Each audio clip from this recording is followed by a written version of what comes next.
ಇನ್ನು ಬೀದರ್ ಜಿಲ್ಲೆಯಲ್ಲೂ ಕೂಡ ಇದೇ ಸಮಸ್ಯೆನೆ. ಪ್ರತಿಯೊಂದು ಜಿಲ್ಲೆಯಲ್ಲೂ ಕೂಡ ಸಮಸ್ಯೆ ಇದೆ. ಬೀದರ್ನ ಹೋಟೆಲ್ ಮಾಲೀಕರಿಗೆ ಗ್ಯಾಸ್ ಟ್ರಬಲ್ ಆಗಿರುವಂತ ಪರಿಣಾಮವಾಗಿ 10 ರಿಂದ 15 ಕ್ವಿಂಟಾಲ್ ಸೌದೆಯನ್ನ ಈಗ ಹೋಟೆಲ್ ಮಾಲೀಕರು ಸಂಗ್ರಹಿಸಿಟ್ಟಿದ್ದಾರೆ. ಬೇರೆ ದಾರಿ ಇಲ್ಲ ಅವರ ಹತ್ರ. ಗ್ಯಾಸ್ ವ್ಯತ್ಯಯ ಹಿನ್ನೆಲೆಯಲ್ಲಿ ಸೌದೆ ಒಲೆಯಲ್ಲೇ ಊಟ ಉಪಹಾರ ಮಾಡ್ತಾ ಇದ್ದಾರೆ. ಆಮೇಲೆ ಸೌದೆಗೂ ಕೂಡ ಬರ ಬೀಳಬಹುದೇನೋ. ಹೋಟೆಲ್ ಉದ್ಯಮ ಬಂದ್ ಮಾಡದೆ ಪರ್ಯಾಯ ಮಾರ್ಗವನ್ನ ಬಳಕೆ ಮಾಡ್ಕೊಳ್ತಾ ಇದ್ದಾರೆ. ಸೌದೆಗೆ ಭಾರಿ ಬೇಡಿಕೆ ಆಗ್ಬಿಡುತ್ತೆ ಈಗ. ಬೀದರ್ನಲ್ಲಿ ಹೋಟೆಲ್ ಮಾಲೀಕರಿಗೆ ಗ್ಯಾಸ್ ಟ್ರಬಲ್ ಆಗಿರುವಂತಹ ಪರಿಣಾಮವಾಗಿ 10 ರಿಂದ 15 ಕ್ವಿಂಟಾಲ್ ಸೌದೆಯನ್ನ ಈಗ ಹೋಟೆಲ್ ಮಾಲೀಕರೆಲ್ಲ ಸಂಗ್ರಹಿಸಿ ಇಟ್ಕೊಳ್ತಾ ಇದ್ದಾರೆ. ಸೌದೆಗೂ ಕೂಡ ಬರೆ ಬೀಳಬಹುದೇನೋ. ಇರಾನ್ ಮತ್ತು ಇಸ್ರೇಲ್ ನಡುವೆ ಇರತಕ್ಕಂಥ ಏನೊಂದು ವಾರ್ ಇದೆ. ವಾರ್ನ ಎಫೆಕ್ಟ್ ಈಗ ಏನೊಂದು ಕಮರ್ಷಿಯಲ್ ಸಿಲಿಂಡರ್ ಮೇಲೆ ಬಿದ್ದಿರುವಂಥದ್ದು. ಹೀಗಾಗಿ ಗಡಿ ಜಿಲ್ಲೆ ಬೀದರ್ನ ಏನು ಅಲ್ಪ ಸ್ವಲ್ಪ ಸಿಗ್ತಿರತಕ್ಕಂಥ ಕಮರ್ಷಿಯಲ್ ಗ್ಯಾಸ್ ಸಂಪೂರ್ಣವಾಗಿ ಬಂದ್ ಆಗಿರುವಂಥದ್ದು. ಹೀಗಾಗಿ ಗಡಿ ಜಿಲ್ಲೆ ಬೀದರ್ನ ಏನೋ ಒಂದು ಹೋಟೆಲ್ ಮಾಲೀಕರಿದ್ದಾರೆ ಸಂಪೂರ್ಣವಾಗಿ ಸೌದೆಗೆ ಹೋಗಿರುವಂಥದ್ದು. 100ಕ್ಕೆ 100 ಸೌದೆಯನ್ನ ಬಳಸುವಂಥದ್ದು. ಗ್ಯಾಸ್ ಕೂಡ ಬಂದ್ ಆಗಿರುವಂಥದ್ದು, ಖಾಲಿ ಆಗಿರುವಂಥದ್ದು ನೋಡ್ಬೋದು ನಾವೀಗ. ಬೀದರ್ನ ಅಂಬೇಡ್ಕರ್ ಉಡುಪಿ ಹೋಟೆಲ್ ಇದ್ದು, ಉಡುಪಿ ಹೋಟೆಲ್ ಸಂಪೂರ್ಣವಾಗಿ ಗ್ಯಾಸ್ಗಳು ಬಂದ್ ಆಗಿರುವಂಥದ್ದು. ಗ್ಯಾಸ್ ಸಿಗ್ತಲ್ಲ, ಗ್ಯಾಸ್ ಸಿಗದೆ ಒಂದು ರೀತಿಯ ಪರದಾಡ್ತಿರುವಂಥದ್ದು. ಹಾಗಾಗಿ ಅದರ ಒಂದು ಬಿಸಿಗೆ ಸಂಪೂರ್ಣವಾಗಿ ಸೌದೆಯ ಮರೆಯನ್ನ ಹೋಗಿರುವಂಥದ್ದು ನೋಡ್ಬೋದು. ಯಾವ ರೀತಿ ದೃಶ್ಯ ಇದೆ ಅನ್ನುವಂಥದ್ದು ಈಗ ನೋಡ್ಬೋದು.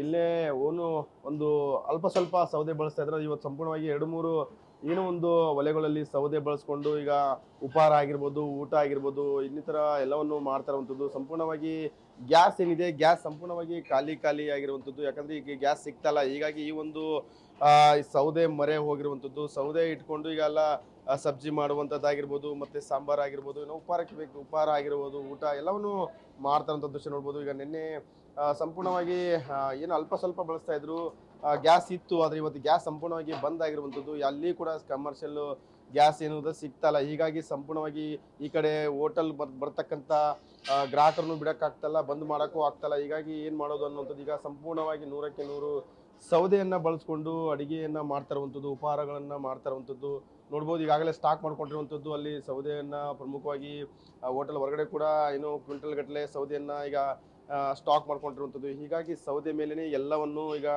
ಇಲ್ಲಿ ಹೋಟೆಲ್ಗಳ ಉದ್ಯಮ ಏನು ಇದ್ದಾರೆ ವ್ಯಾಪಾರಸ್ಥರು ಅದು ಮಾಡ್ತಾ ಇರುವಂಥದ್ದು. ಹೀಗಾಗಿ ಸಂಪೂರ್ಣವಾಗಿ ನೋಡ್ಬೋದು ಎಲ್ಲ ಕಡೆ ಗ್ಯಾಸ್ ಏನಿದೆ ಗ್ಯಾಸ್ ಒಲೆಗಳು ಬಂದಾಗಿ ಸಂಪೂರ್ಣವಾಗಿ ಸೌದೆಯಿಂದನೇ ಈಗ ಅಡಿಗೆ ಮಾಡ್ತಾ ಇರುವಂಥದ್ದು. ಪ್ರಮುಖವಾಗಿ ನಿನ್ನೆ ಅಲ್ಪ ಸ್ವಲ್ಪ ಗ್ಯಾಸ್ ಸಿಗ್ತಾ ಇತ್ತು, ಆದ್ರೆ ಇವತ್ತು ಸಂಪೂರ್ಣ ಗ್ಯಾಸ್ ಕಮರ್ಷಿಯಲ್ ಬಂದ್ ಆಗಿರುವಂಥದ್ದು. ಈ ಹಿನ್ನೆಲೆಯಲ್ಲಿ ಏನು ಇಲ್ಲಿನ ಬೀದರ್ನ ಹೋಟೆಲ್ ಮಾಲೀಕರಿದ್ದಾರೆ ಸಂಪೂರ್ಣವಾಗಿ ಇದ್ರ ಮೇಲೇನೆ ಈಗ ಅವಲಂಬಿತ ಆಗಿರುವಂಥದ್ದು. ಸೌದೆ ಬಳಸ್ಕೊಂಡೇ ಈಗ ಎಲ್ಲವನ್ನು ಮಾಡ್ತಾ ಇರುವಂಥದ್ದು. ಯಾಕಂದ್ರೆ ಒಂದು ಕಡೆ ಗ್ರಾಹಕರನ್ನು ಬಿಡಕ್ಕಾಗ್ತಲ್ಲ, ಜೊತೆಗೆ ಬಂದ್ ಮಾಡೋಕ್ಕೂ ಆಗ್ತಲ್ಲ.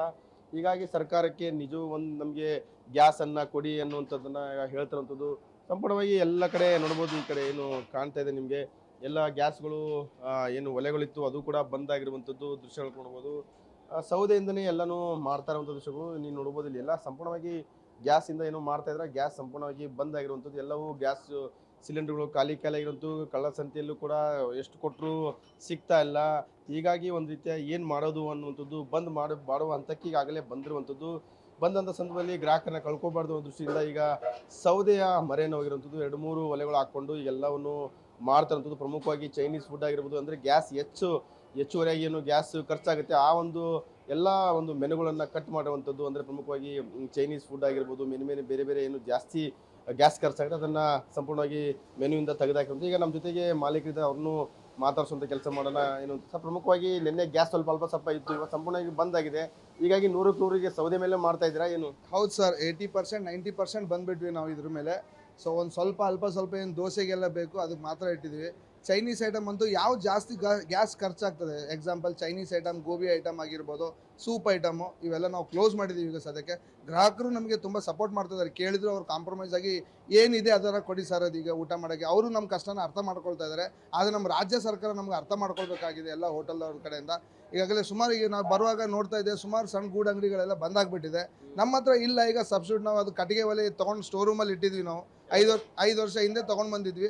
ಮತ್ತು ಪುನಃ ನಾವು ಸೌದೆ ಒಲೆಗೆ ಬಂದಿದ್ವಿ. 15 ವರ್ಷ ಹಿಂದೆ ಏನು ಸೌದೆ ಒಲೆ